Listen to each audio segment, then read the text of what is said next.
और श्री जी सीता जी, ये दोनों ने जैसे भगवान के प्रति भाव रखा, समर्पण रखा, प्रीति रखी, वही भाव जीव मात्र को अपने अंदर ही रखना चाहिए। बाहर के स्वभाव का, शरीर के, मन का, बुद्धि का स्वभाव व्यवहार तो हमें पता चल जाता है। दृश्यमान जगत का भी हमें स्वरूप पता चल जाता है, लेकिन जो नित्य है, शाश्वत है, भगवद अंश है, ऐसे जीव के स्वरूप का, स्वभाव का, कर्तव्य का बोध जीवों के जो आचार्य हैं, समस्त जीवों के आचार्य, इस लोक व्यवहार में मत पंथ संप्रदाय आचार्य गुरु शिष्य बहुत है, लेकिन जीव मात्र के आचार्य कौन है? श्री जीव मात्र के आचार्य कौन है? श्री सीता जी। इन्होंने जो अपने जीवन में आचरण व्यवहार किया, उसी को हमें बोध करके व्यवहार करना। यदि हमें भगवान की प्रसन्नता अपने ऊपर रखनी है या भगवत प्राप्ति करनी है, वेदों ने जो गान किया है, उपनिषदों ने जो बताया है, भगवान ने जो स्वयं अपने स्त्री मुख से कहा है कि हम सब कौन हैं? वेद भगवान कहते हैं अमृतस्य वै पुत्राः, हम सब परमात्मा के पुत्र हैं। वेद भगवान जिसके लिए कहते हैं नित्यो नित्यानां चेतनश्चेतनानां एको बहुनां यो विदधाति कामान्, जो अनेकों का एक है वो परमात्मा है, जो अनेक नित्यों का एक नित्य है वो परमात्मा है, जो अनंत का एक अकेला संचालन करता है वो परमात्मा है। उन परमात्मा के प्रति जीव मात्र परतंत्र है, भगवान एकमात्र स्वतंत्र है। और ये पारतंत्र बुद्धि जितनी हमारी प्रबल हो, उत्कृष्ट हो, श्रेष्ठ हो, उतना ही हम भगवान के नजदीक होते हैं। में भी आप देखिए, सेवक हैं, नौकर हैं, लेकिन जो आपके अचितवत परतंत्र रहता है, आपके अनुकूल चलता है, वह सेवक आपकी दृष्टि में श्रेष्ठ और प्रिय होता है। उसी प्रकार से अचितवत पारतंत्र की भावना श्री भरत जी में है, पारतंत्र की भावना श्री जानकी जी में है और श्री हनुमंतलाल जी में है। जिस लंका में जाने के लिए कोई तैयार नहीं थे, कोई कहता आधा समुद्र लांघ सकता, कोई कहता पूरा, कोई कहता वहां जाकर लौटना भी है, वहां जाकर जानकी का पता भी लगाना है, लेकिन हनुमंतलाल जी मौन बैठे रहे। और जब श्री जामवंत जी ने स्मरण दिलाया तो हनुमंतलाल जी पर्वताकार स्वरूप प्रकट करके अनंत बलवंत हनुमंतलाल जी समर्थ होते हुए जो कार्य कोई न पाया उस कार्य को करने के लिए चलते हैं, परंतु एक एक बानर भालू को प्रणाम करते हैं। एक एक बानर भालू को जो अक्षम थे, असमर्थ थे समुद्र लांघने में, ऐसे अक्षम असमर्थ बानर भालुओं को श्री हनुमंतलाल जी प्रणाम करते हैं।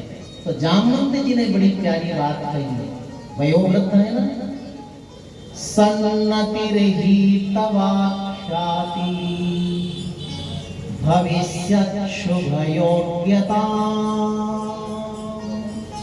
ये मर्म है, रामायण के सूत्र हैं, इनको जीवन में हमें उतारना है। श्री जामवंत जी हनुमान जी को कहते हैं, हनुमंतलाल जी जिस कार्य को करने में समस्त वानर भालू अक्षम है, समर्थ हैं, उस कार्य को करने के लिए आप जा रहे हो, फिर भी इतनी विनम्रता, इतनी नम्रता। ये आपकी नम्रता, विनम्रता, सरलता ही बताती है कि आप अपने कार्य में सफल हो जाओगे, सफलता मिल जाएगी। तो आज हमें हनुमंत लाल जी की कथा सुने, हनुमंत लाल जी की आराधना करें, लेकिन हनुमान जी कैसे प्रसन्न होंगे इसको हमें ध्यान करना है, उस सूत्र को अपनाना है। हनुमंत लाल जी की नम्रता, विनम्रता जीवन में हो, और ऐसे ही माता सीता और लखन लाल जी की तरह भगवत पारतंत्र हो, हनुमंत लाल जी की तरह पारतंत्र हो। आज थोड़ा कार्य अपने करते हैं तो कितने अभिमान में डूब जाते हैं ना, मैंने किया, मैंने किया, मैंने किया। लेकिन हनुमंत लाल जी इतना बड़ा कार्य करके आ गए लंका से, और कहते हैं सो सब तब प्रताप रघुराई। ये सब आपकी कृपा का, आपके प्रसाद का फल है, मैंने इसमें कुछ नहीं किया। तो श्री हनुमंत लाल जी के जीवन से निरभिमानता और नम्रता ये तो सीखने लायक है। हनुमंत लाल जी जैसे तर्कशील, बुद्धिमान, ज्ञानी की जब जानकी जी को देखते हैं प्रथम बार, कभी जीवन में देखा तो था नहीं। सुंदरकांड में, लंका में, अशोक वाटिका में पहली बार हनुमंत लाल जी देख रहे हैं। यद्यपि बहुत सारे लंका में, रावण के महल में अनेक देवियां थी, नारियां थी, सुंदरियां थी, सबको देखा भी हनुमंत लाल जी ने। कईयों का तो स्पर्श करना पड़ा, मुख के ऊपर से कपड़ा हटाना पड़ा, और उसके बाद जब जानकी जी नहीं मिली तो रावण के पास एक बड़ी सुंदरी नारी शयन करती हुई दिखी। तो हनुमंत लाल जी कहते हैं यही जानकी जी है, मैंने पता कर लिया। बड़े प्रसन्न हुए हनुमंत लाल जी।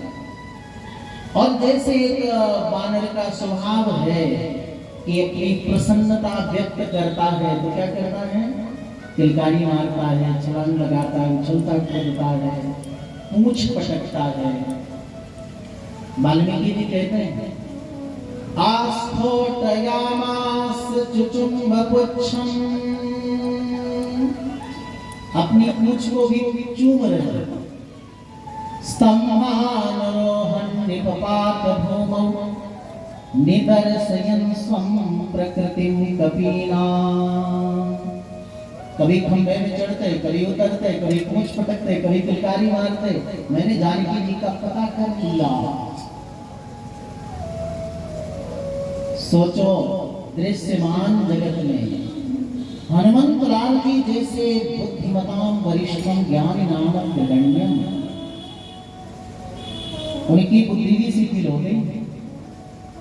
और उस मंदोदरी को देखकर हनुमान जी कहते हैं मैंने जानकी जी का पता लगा लिया। लेकिन तर्क में अग्रणी है हनुमंत लाल जी, मन में विचार किया। तीनों लोक में प्रभु राम जैसा कोई नहीं है, और तीनों लोक में जानकी जी जैसे कोई नहीं है। तुल्यशील वयोवृत्तां तुल्याभिजन लक्षणां राघवोर्हति वैरेहि तं चेयमसि तीक्ष्णा। त्रिभुवनपति, त्रिभुवन सुंदर प्रभु राम के बिना जानकी जी ऐसे सो नहीं सकती, सहन नहीं कर सकती। ये जानकी जी नहीं, हनुमान जी तर्क करते कितना तर्क मनुष्य को 84 लाख शरीर के अतिरिक्त मानव शरीर जो प्रभु ने दिया, ज्ञान विज्ञान से संपन्न होने के लिए दिया। ज्ञान विज्ञान एक तो भौतिक विज्ञान है, भौतिक ज्ञान है, ये तो स्वभाव का सब में आ जाता है। लेकिन एक आध्यात्मिक ज्ञान है और आध्यात्मिक विज्ञान है। जैसे भौतिक विज्ञान में सूक्ष्म दर्शी यंत्र के द्वारा परमाणु की खोज की जाती है, ऐसे अध्यात्म विज्ञान के द्वारा दृश्यते त्वक्रिया बुद्ध्या सूक्ष्मया सूक्ष्म दर्शी, सूक्ष्म दृष्टि के द्वारा सूक्ष्म आत्म तत्व का बोध किया जाता है।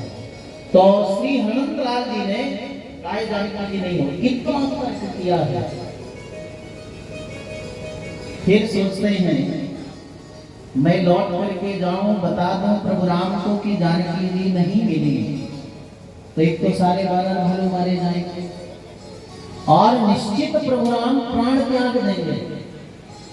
प्रभु राम के प्राण त्यागने पर लक्ष्मण भरत शत्रुघ्न प्राण नहीं धारण करेंगे, माता ही प्राण त्याग देंगे, सारे अयोध्यावासी प्राण त्याग देंगे और इस सब का पाप दोष मुझ हनुमान को लगेगा। इसलिए मुझे इसी लंका में हाथ पैर फैलाकर लेट जाना चाहिए, राक्षस मुझे खा जाए मारकर। प्रभु राम इस आशा से जीवित रहे कि हनुमान आएगा, जानकी जी का पता लगा कर आएगा तो सब जीवन धारण करके रखेंगे, अथवा समुद्र में मैं प्राण त्याग दूंगा, ऐसा भी तर्क करते हैं। फिर तर्क करते हैं नहीं नहीं नहीं, जब तक पूरी लंका में एक अंगुल जमीन भी खाली न रह जाए तब तक मैं पूरी लंका में खोज करता रहूंगा, ऐसा हनुमान जी करके फिर उत्साहित हो जाते हैं और उत्साहित होकर के फिर खोज करते हैं। तो एक सुंदर एक नदी रहती है छोटी सी, वहां छोटा सा पर्वत है, हरियाली है, वाटिका है, रमणीय स्थान है। तो हनुमान जी कहते हैं कि अवश्य जानकी जी सुंदर स्थान पर संध्यार्थे वरवर्णिनी, संध्या करने के लिए यहाँ जानकी जी अवश्य पधारेंगे।